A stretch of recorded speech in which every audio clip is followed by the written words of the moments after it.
1501 for judgment.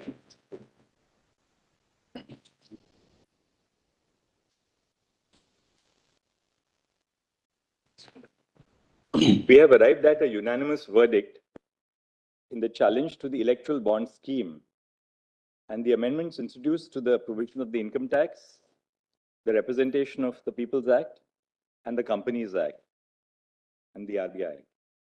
There are two opinions of this court, one authored by myself for Honorable Justice Gawai, Justice Pardiwala, and Justice Manoj Mishra, another authored by Honorable Justice Sanjeev Khanna. Both opinions of this court arrive at the same conclusion, though there is a slight variance in the reasoning which has been adopted. The present batch of petitions raises the following issues. A, whether the non-disclosure of information on voluntary contributions to political parties according to the Electoral Bond Scheme and the amendments to Section 29C of the Representation of People's Act, Section 182(3) of the Companies Act, Section 13 A bracket B of the Income Tax Act are violative of the right to information of citizens guaranteed in Article 19(1)(a) of the Constitution. And B, whether unlimited corporate funding to political parties as envisaged by the amendment to Section 182(1) of the Companies Act violates the principle of free and fair elections in Article 14 of the Constitution. I will now proceed to read out the reasoning and the conclusions. Issue 1. Whether the right to information guaranteed by Article 19(1)(a) includes the information of financial contributions made to political parties. The jurisprudence on the right to information, which has emanated from this court, can be classified into two phases. In the first phase, the focus of this court was on the close relationship between open governance and information. The judgments in this phase were premised on the principle that the citizens have a duty to hold the government of the day accountable for their actions and inactions, and they can effectively fulfill this duty only if the government is open and not clothed in secrecy. In the second phase, this court recognized the importance of information to form views on social, cultural, and political issues and participate in and contribute to discussions in the polity. A crucial aspect of the expansion of the right to information in the second phase is that the right to information is not restricted to information about state affairs, that is public information. It includes information which would be necessary to further participatory democracy in other forms. The ratio of the judgments of this court in Association of Democratic Reforms and People's Union for Civil Liberties is that the voters have a right to information which is essential for them to cast their votes. The ratio of the judgments is not restricted to information about candidates. Political parties are a relevant political unit in the electoral process. This is evident from the provisions of the 10th schedule of the Constitution, the Election Symbols Reservation and Allotment Order 1986, the Westminster form of government, which confers importance to political parties, and the electoral culture in India, such as the publication of electoral manifestos by political parties. The information about the funding of political parties is essential for the effective exercise of the choice of voting. One of the factors which contributes to political inequality is the difference in the ability of persons to influence political decisions because of economic inequality. Economic inequality leads to differing levels of political engagement because of the deep association between money and politics. At a primary level, political contributions give a seat at the table to the contributor.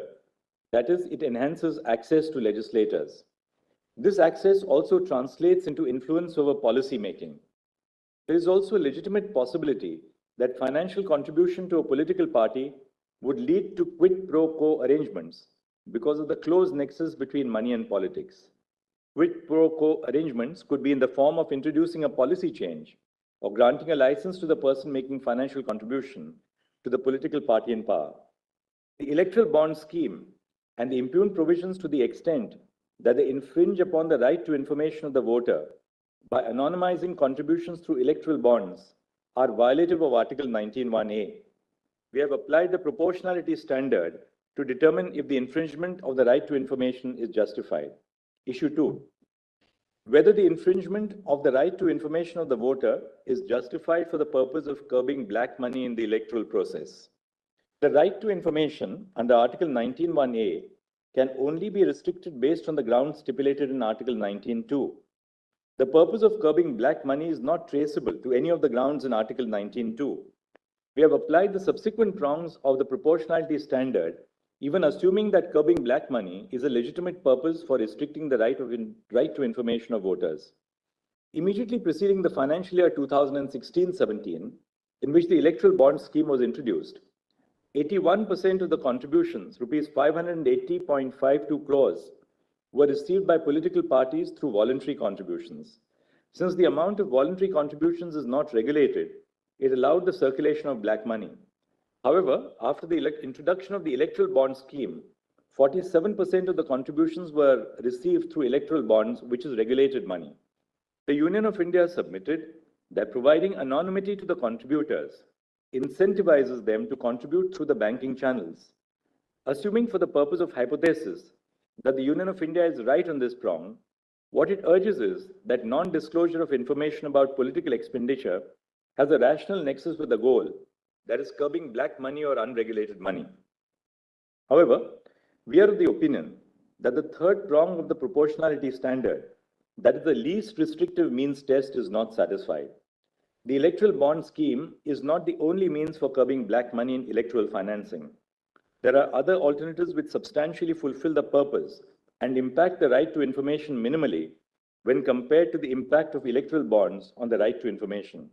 On an overall balance of the impact of the alternative means on the right to information and its ability to fulfill the purpose, for contributions below 20,000 rupees, contributions through other means of electronic transfer is the least restrictive means. For contributions above 20,000 rupees, contributions through electoral trust is the least restrictive means. Thus, the infringement of the right to information is not proportionately justified for the purpose of curbing black money and electoral financing. Issue 3. Whether the infringement of the right to information of the voter is justified for the purpose of protecting donor privacies. Two issues arise for our consideration. A, whether the fundamental right to informational privacy recognized by this court in Justice K.S. Puttaswamy, 9 judges, includes information about a citizen's political affiliation. B, if A above is answered in the affirmative, whether financial contribution to a political party is a facet of political affiliation. The fundamental right to informational privacy, recognized in Justice K.S. Puttaswamy, 9 judges, includes information about a citizen's political affiliation for the following reasons. A, for forming political beliefs and opinion is the first stage of political expression. The freedom of political expression cannot be exercised freely in the absence of privacy of political affiliation. Information about a person's political belief can be used by the state at a political level to suppress dissent and at a personal level to discriminate by denying employment or subjecting them to trolls. The lack of privacy of political affiliation would also disproportionately affect those whose political views do not match the views of the mainstream. B, in the specific context of exercising electoral franchise, the lack of privacy of political affiliation would be catastrophic. Information about a person's political affiliation can be used to disenfranchise voters through voter surveillance. Voter databases which are developed through surveillance identify voting patterns of the electors and attempt to interfere with their opinions based on the information collected. For example, the data of online purchase histories, such as the books purchased, which would indicate the ideological leaning of the individual, clothing brands used, which would indicate the social class to which the individual belongs, or the news consumed or the newspaper subscribed, which would indicate political leanings or ideologies, can be used to draw on the relative political affiliation of people.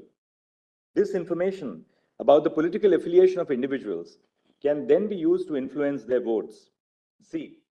At a systemic level, information about political affiliation could be used to engage in gerrymandering, the practice by which constituencies are delimited based on the electoral preference of the voters. Financial contributions to political parties are usually made for two reasons.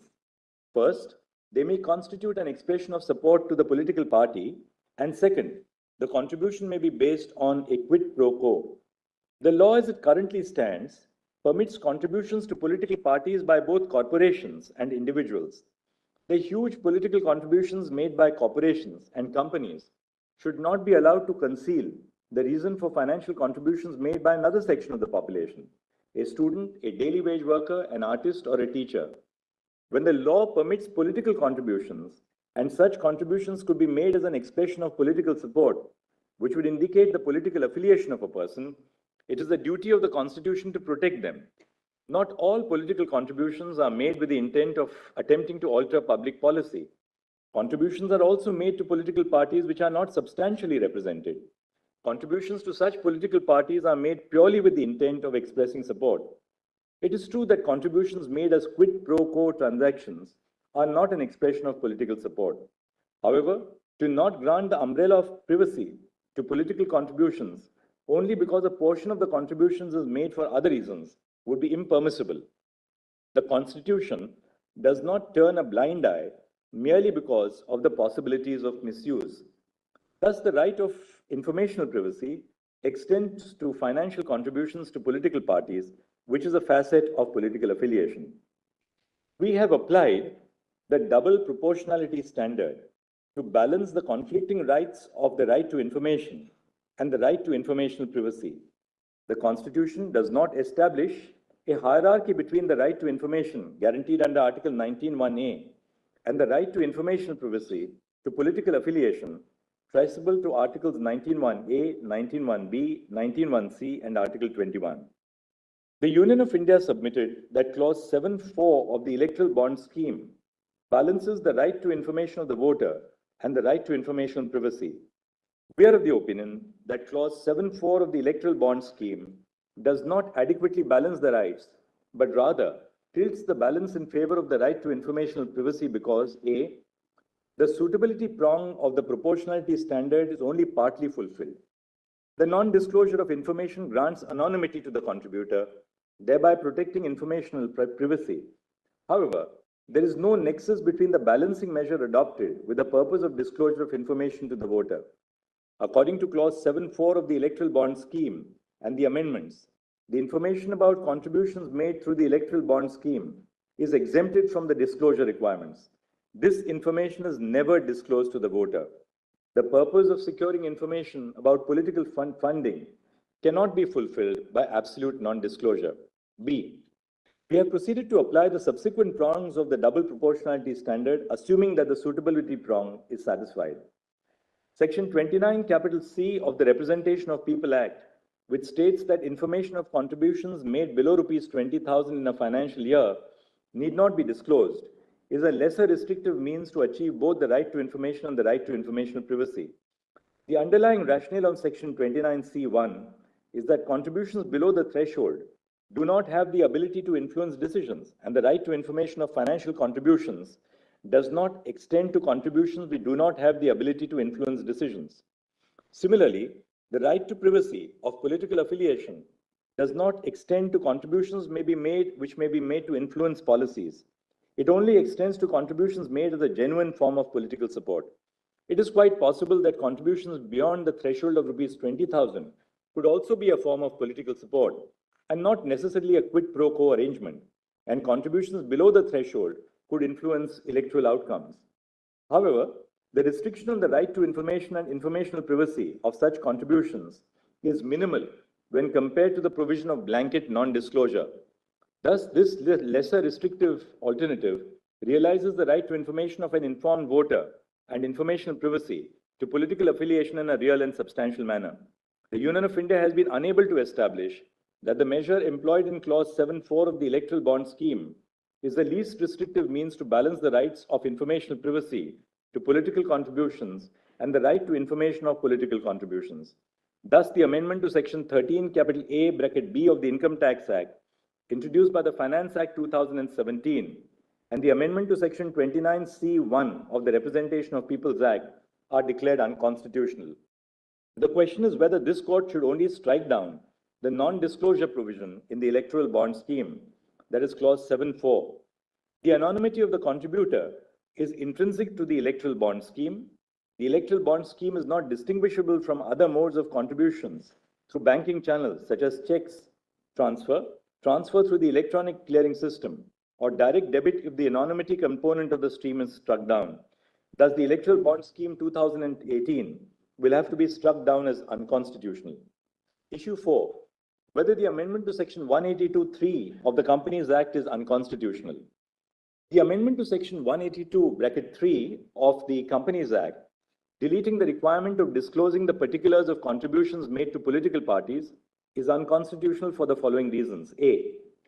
Section 182(3), as amended by the Finance Act 2017, mandates the disclosure of total contributions made by political parties. This requirement would ensure that the money which is contributed to political parties is accounted for.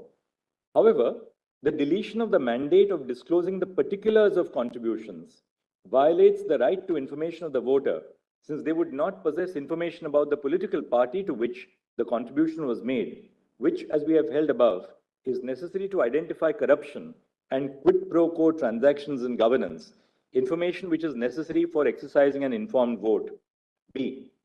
Section 182(3) of the Companies Act and Section 29C of the Representation of People Act, as amended by the Finance Act, must be read together. Section 29C exempts political parties from disclosing information of contributions received through electoral bonds. However, Section 182(3) not only applies to contributions made through electoral bonds, but through all modes of transfers.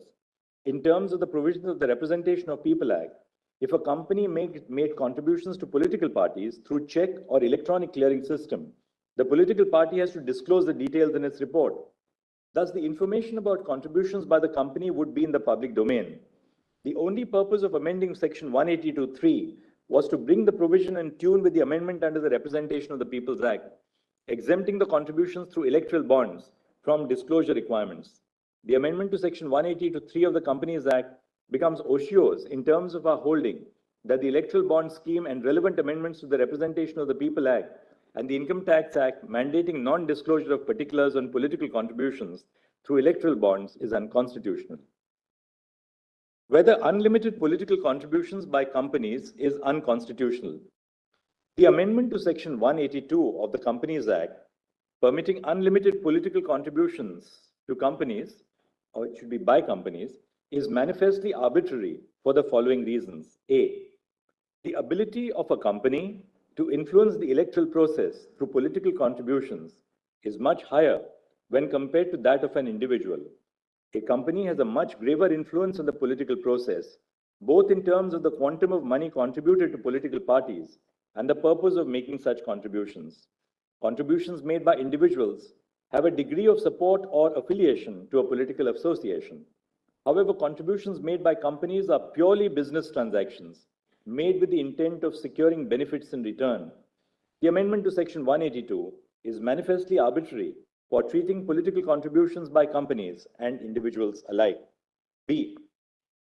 Companies before the amendment to Section 182 could only contribute a certain percentage of the net aggregate profits. The provision classified between loss-making companies and profit-making companies for the purpose of political contributions, and for good reason. The underlying principle of this distinction was that it is more plausible that loss-making companies will contribute to political parties with a quid pro quo and not for the purpose of income tax benefits.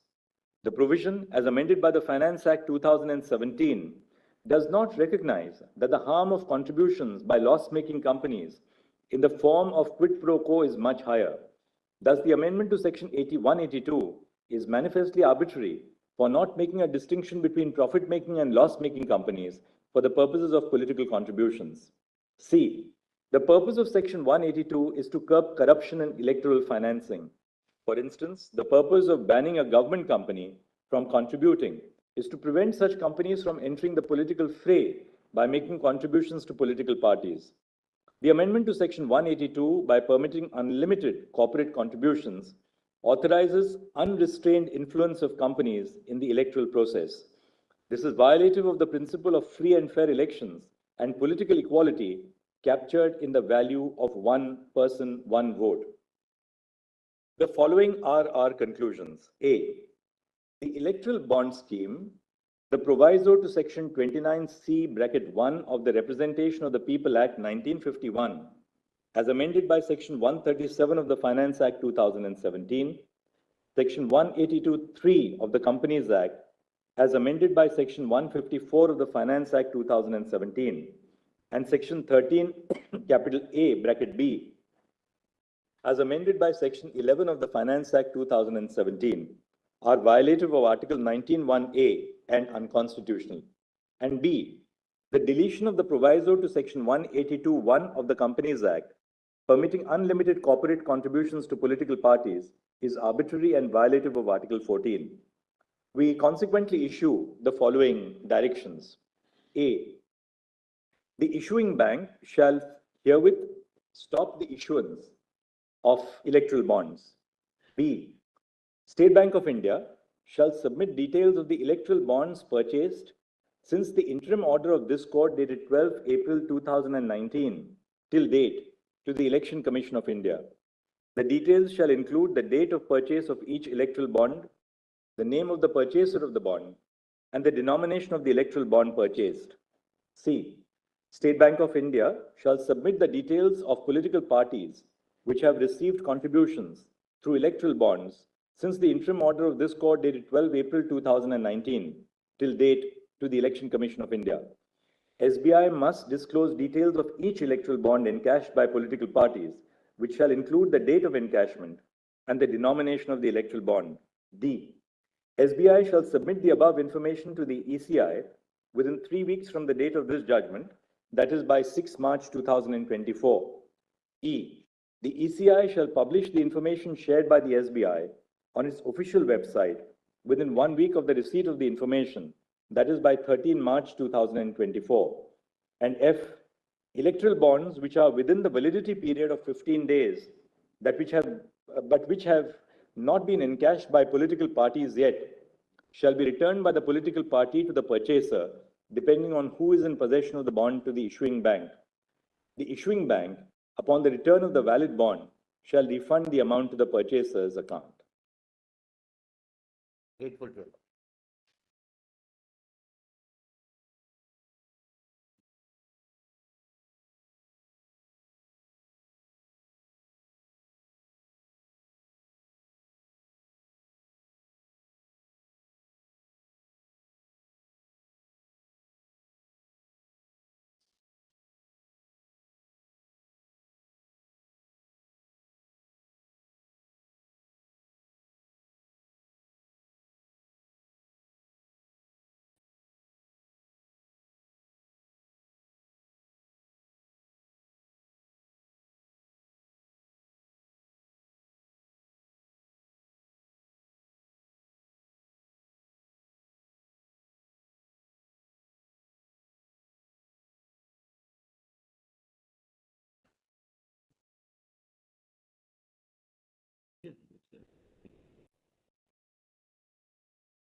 I have respectfully agreed with the judgment ordered by Dr. Justice Chandrachud.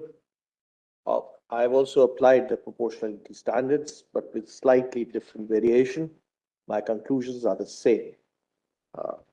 It's written in a way that the subject is complex and judicial review is always legalistic, but I've tried to simplify it. Grateful to Sir, Grateful to the court. very salutary judgment, my lord, which will have a very significant impact on our polity, on our electoral democracy. We appreciate Manoj's, That is outside now. Outside, my lord, No. press. The I photographers have are to say outside. You are saying this at cannot wrong go place. 24. Grateful to Cannot you. go 24. Deeply obliged, Manoj. Sorry.